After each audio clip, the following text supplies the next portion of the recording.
The last decade has been characterized by swift, dramatic change in all areas of human endeavor, including the American business scene.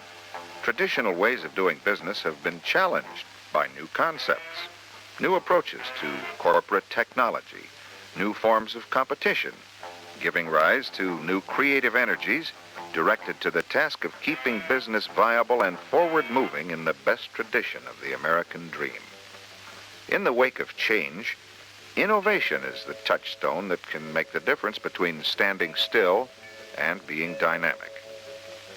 This is the story of how one company has sought to be on the leading edge of this management of change, of how its own approach to corporate technology has resulted in a business enterprise that in many ways is unique in our country today.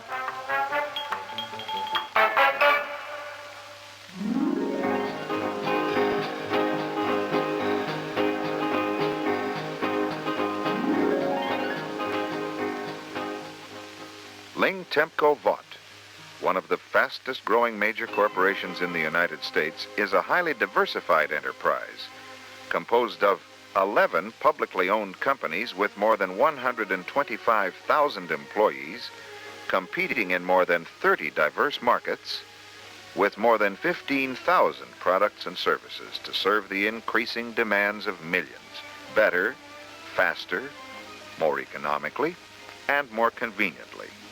A company that will never be dependent upon any one market, any one product, or any one technology to sustain its progress and growth. To freeze LTV into any history is like trying to stop time.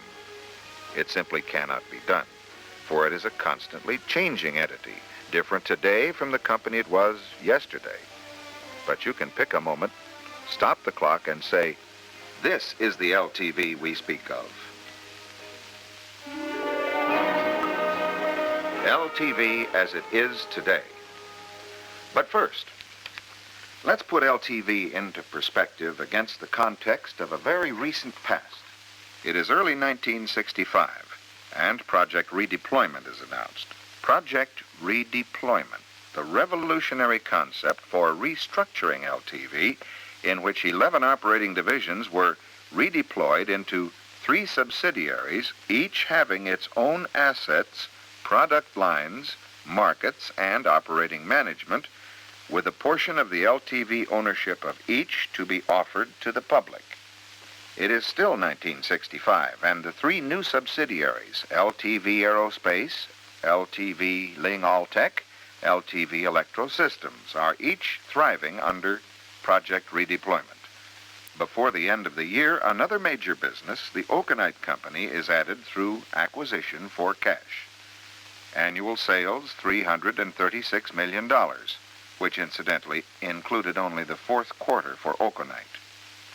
In 1966, Project Redeployment continues, and controlling interest in Wilson & Company, a billion-dollar company, is acquired in December through a cash tender offer. Annual sales now up to $468 million, not including Wilson. In 1967, Wilson & Company is merged into LTV, and 3 new publicly owned subsidiaries are created. By year-end, LTV's consolidated sales are more than $1.8 billion. It's 1968. The acquisition of Greatamerica Corporation brings Braniff International and National Car Rental into the enterprise. Soon afterward, LTV acquires the majority interest in Jones & Laughlin, one of the nation's largest steel companies, through a $425 million tender offer. Thus, in less than 4 years, Project Redeployment transformed LTV from a defense-oriented company with sales of $336 million to a company with a current sales rate of more than $3 billion, ranking among the 15 largest U.S. industrial corporations and deriving some 85% of its sales from consumer markets. So much for yesterday's news, but not for Project Redeployment, which will continue to make itself felt in the growth pattern of Ling Temco Vought. Quite often, LTV is said to be too complex, too complicated. Perhaps it is at times to some people, but then complex concepts take complex thought and skill. To LTV management, the growth and success the company's enjoyed has been not at all surprising, but rather expected as a result of defined purposes. The question is sometimes asked, what motivates LTV? What is its primary purpose, its goal? The best source for an answer is James J. Ling, Chairman of the Board and Chief Executive Officer. Well, I would primarily define our mission in life as having a responsibility to the shareholders of Ling Temco Vought. We're a publicly owned company, and consequently our basic function is to build lasting values for the benefit of the shareholders. What, in your view, distinguishes LTV from other diversified companies? Principally the corporate structure. Each of the companies being publicly owned has its own access to the public marketplaces, its own management motivation center, its own credit center, and so on. And to the best of my knowledge, there are not too many companies in the country so structured such as ours, although there are a few that are emulating or copying this process. Is there an ultimate goal for LTV? That is, have you set any limit on growth? No, you really can't do that, because it would be saying that the entire universe will die tomorrow, because there's no way that we can say what the terminal objective is. We have day-to-day objectives, we have month-to-month goals, we have 5-year programs and plans. So it's just inconceivable that one would have a terminal objective or goal. There's no such thing in LTV. In June of 1968, Fortune magazine cited LTV as the most visible major corporation in the U.S. The reasons are easy to understand, for LTV works hard to make itself visible. Financially speaking, it is an open book. Each year, LTV and its companies publish quarterly reports, mid-year reports, annual reports, and a wealth of supplementary financial material, including prospectuses and proxy statements. In short, full and immediate disclosure on all of its operations. A striking characteristic of the LTV companies is the high quality of their products and services, the quality that comes from long experience. Even the LTV companies in relatively young industries were pioneers. For example, Braniff entered commercial air transportation in 1928. A few years earlier, Altec was one of the first electronics companies. LTV Aerospace has been in the forefront of military aviation since 1917. Okanite was founded in 1878, a year before Edison introduced the electric light. Both Wilson and Jones & Laughlin have been in business since before the Civil War, the early 1850s. Quality is a characteristic that LTV deliberately seeks in its acquisitions: quality in products and services, good, strong management, and a capacity for growth. We've talked about growth through acquisitions. Clyde Skeen, president of LTV, was asked about internal growth. Well, while it is true that a substantial portion of the overall consolidated sales and earnings growth of LTV over the past few years has resulted from acquisitions of selected companies in selected quality fields, which are diversified all the way, it is likewise true that a considerable amount of the growth, the consolidated growth, has resulted from growth from within. Now, by this I mean growth that has been achieved by the furtherance of the product areas, the furtherance of the product development in fields in which these companies have long time been engaged. In fact, I believe it's fair to say that over the past few years, overall growth rate of approximately 20% per annum has been achieved. Now, this is most dramatically illustrated here by the case of the LTV Aerospace Corporation, whose sales in 1965 was slightly less than $200 million. At the same time, they had approximately 10,500 employees. Now, for the calendar year 1968, this company will achieve sales in excess of $500 million, and they have more than 30,000 employees. Mr. Skeen, in view of the tremendous amount of ferment and social unrest in the country today, as expressed by ghetto riots and college riots and other manifestations of dissent, what is LTV doing to deal constructively with the social and community problems we face? Well, we believe that it is not at all incompatible for a profit-oriented company such as LTV to also have a social conscience. And we recognize that human dignity can be achieved through gainful employment of all who can and all who will work, regardless of their race, their creed, their color, or their national origin. And we further recognize that the so-called minority groups, as well as the disadvantaged, should be, and they can be trained to their maximum rather than their minimum capabilities. Now, we think it's just good business to expand the labor market and to keep pace by training, by retraining these people as technology advances. We like to think that we're making taxpayers out of tax eaters. Now, our employment philosophy is just this.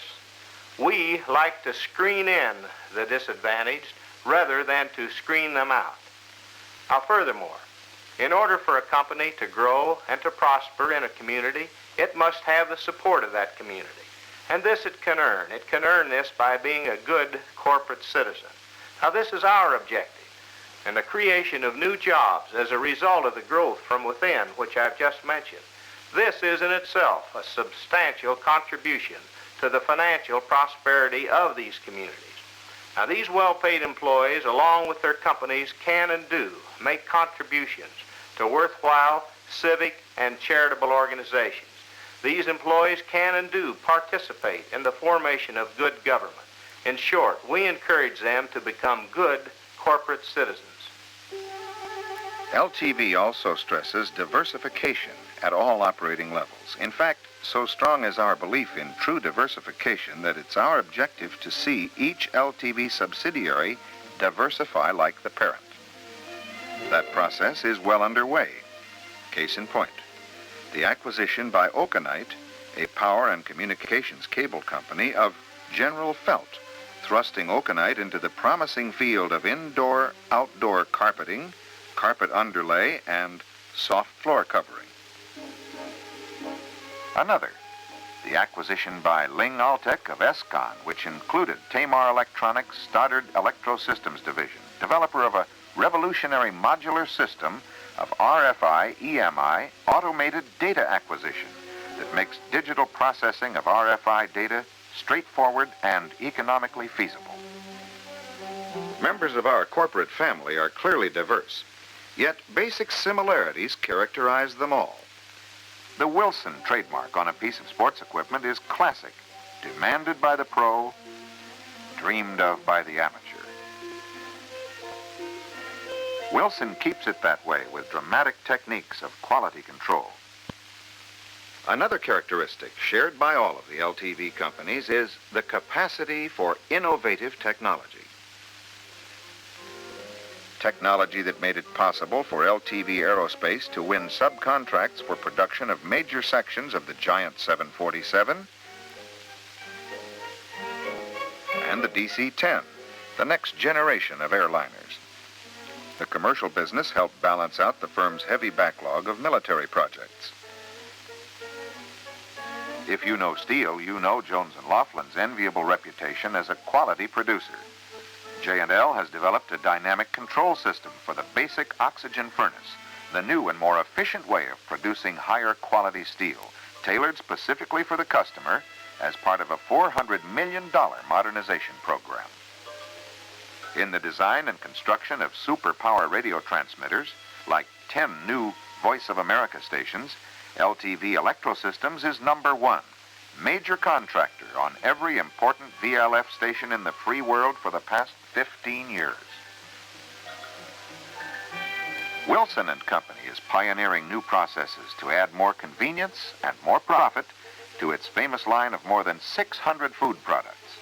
Freeze-dried steaks like these keep for years without refrigeration, yet taste like they're fresh from the butcher shop.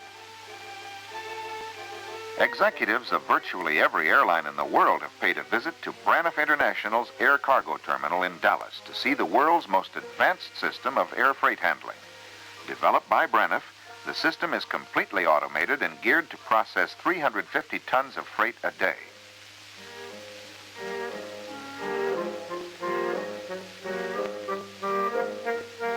One of the newest LTV companies is computer technology. Its purpose?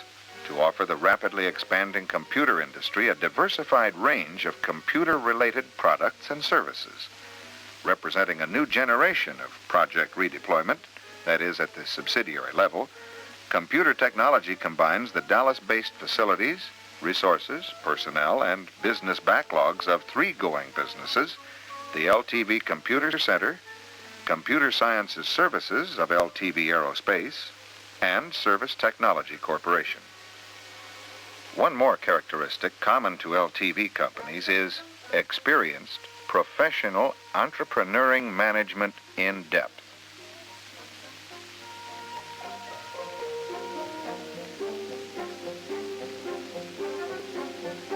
Under the LTV concept, management teams direct each of the subsidiary enterprises with tremendous freedom.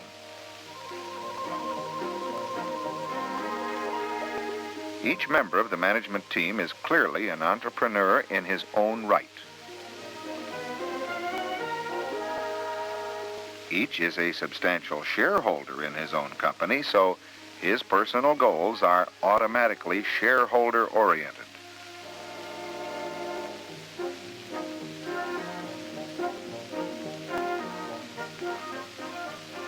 Each knows that his own financial destiny is tied directly to his own performance. His personal future is on the line, and he is penalized by failure or rewarded by success.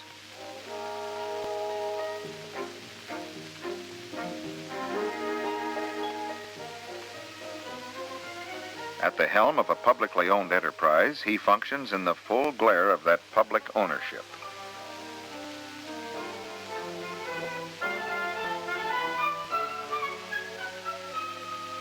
His company is its own profit center, its own credit center, and his mission is specific: sell a quality product, produce it economically, and penetrate new markets, and, like the parent organization, generate increasing earnings per share, which are the prime determinants in building lasting values for his shareholders.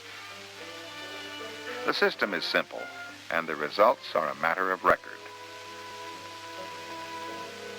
Roscoe Haney, chairman of the LTV Executive Committee, describes the management incentive factor this way. Well, it seems to me that there are two very important ingredients in successful management. Among other things, first, that you secure the proper people, qualified personnel, and second, that you adequately motivate them.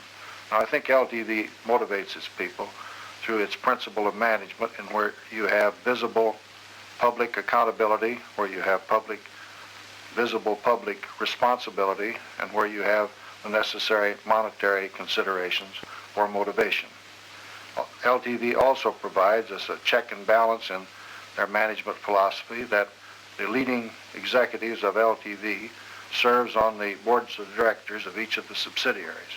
In so doing, they're able to exercise some measure of control, but more importantly, to provide for those subsidiaries the expertise, the mature judgment, the business considerations that they are able to provide. This, in combination then with the motivation provided by public responsibility, public accountability, and monetary incentives, provides for LTV and its subsidiaries, I think, the best possible means of motivation. Planning ahead, knowing today where you plan to be tomorrow, is a vital central element in LTV's approach to corporate technology. And to this end, each year, at the beginning of fall, the top management of LTV and its subsidiaries abandon their offices and the day-to-day routine to gather for the better part of a week at a secluded ranch in the beautiful hill country of South Texas. Here, where even the geography encourages the long view, chief executives, board members, financial and planning officers participate in a Shirt Sleeve Summit. In symposium, they formulate policies, develop potentials, lay out their short-range goals, and present their 5-year programs.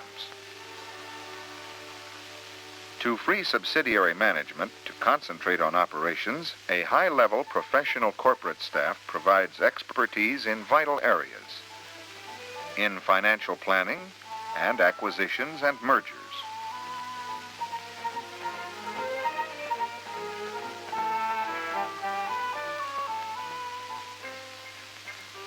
in cost and profit control,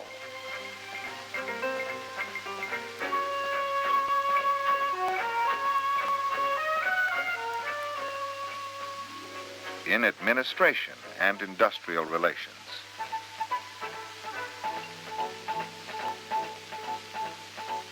in security analysts' affairs and relations, in sophisticated communications,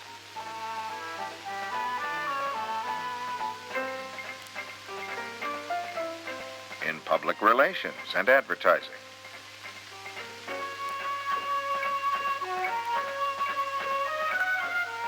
in government relations and foreign affairs,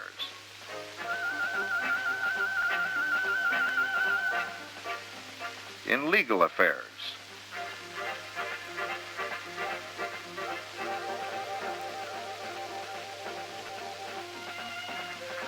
in business planning and economic affairs,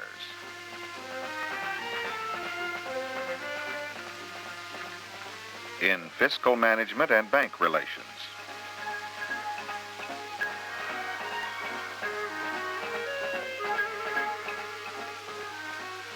in basic research.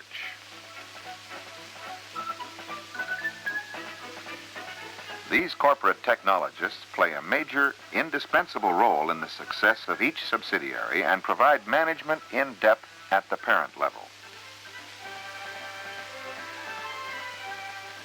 They are also instrumental in contributing to the decision-making process that takes place regularly. For any company the size of LTV, the ability to make decisions, the right decisions, swiftly is indigenous to success.